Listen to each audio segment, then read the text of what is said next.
So many times when I'm out there talking to students, trainers in gyms all over the country and all over the world, one of the questions I'll get, maybe in the middle of a class, when I'm discussing that everything should be client defined and all these specifics that an individual might require, and the concern over progression and the increments of progression and the many things you could progress in order to get to a specific adaptation.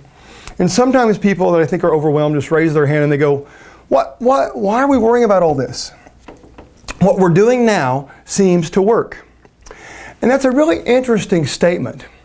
And the thing I have to ask you, by what measurement tools are you saying what we're doing now seems to work?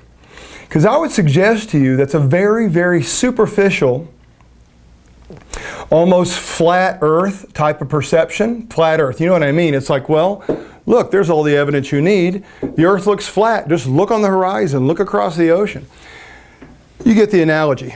Well, I'm going to give you another analogy. And sometimes I've found as a teacher, the students are not great with analogies. They immediately try to directly relate it. So I'm going to use the analogy of a hammer and a nail. And you might immediately go, I don't hammer no nails. In which case I'm going to go, you are already one of those that doesn't understand analogies, so you might want to just go ahead and move on to something else on YouTube that's, well, like a lot of other things on YouTube. But this idea that, look, how do you measure the success if you were a carpenter and you were driving a nail and you had a hammer? Because what an awful lot of people do is just rear back, and let's say you got a nail this long, 16 they call it. You got a 16, it's a long nail, and it could go through 2 2x4s easily and stick out the other side a little bit, 3.5 inches long.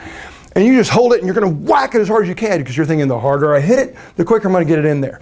Right off the bat, you're going to find as an unskilled carpenter that you might bend that nail. And if you do it with poor control and full force, you bend that nail almost irreparably. Meaning you've put a crease in the wood and you do that about twice and the nail may break off. So right off the bat, is using the most force with exercise always the best way? I mean, in the end, we can progress up to doing some really, really tough stuff. But progression's the key, and control. The quality of your swing, the quality of your attempt to stimulate the body is really important if you're going to progress up to more and more and more oomph, more force, bigger swing. And think about this. You think it's just the fact that the nail gets in there. So you're saying, Tom, I don't bend the nail to where it breaks. Eventually the nail gets in there. Let's say then from that point of view it takes 40 tap, tap, tap, tap, tap. You back off to your current level of control. You reduce the force. Tap, tap, tap, tap. Takes you 40 strikes. 40 attempts to get this nail in there. Okay? It's very likely that 15 of those you missed. 15 of your tap, tap, taps and you missed.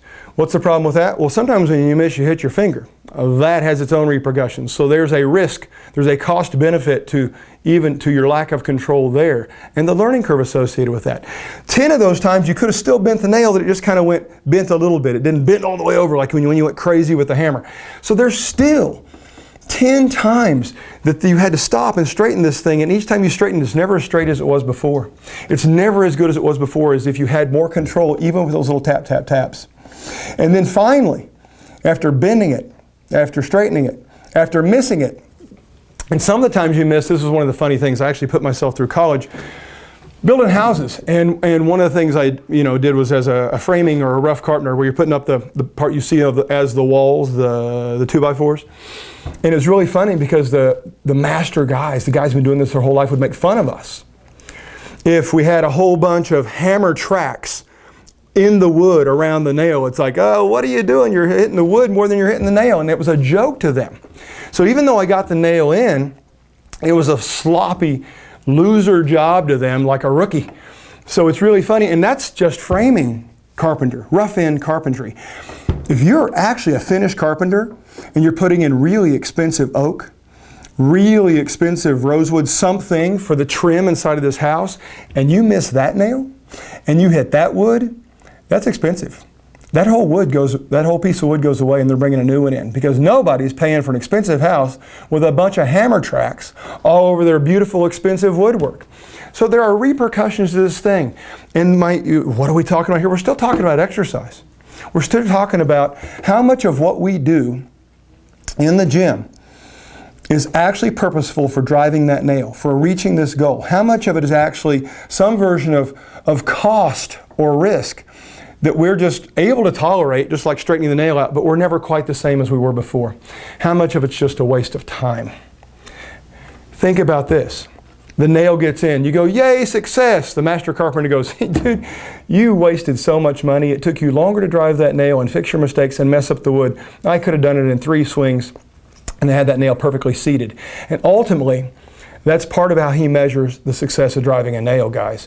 What we do is we go tap, tap, tap. A perfectly driven nail, the head of the nail, is slightly in, flush with the top of the wood, without the wood being messed up.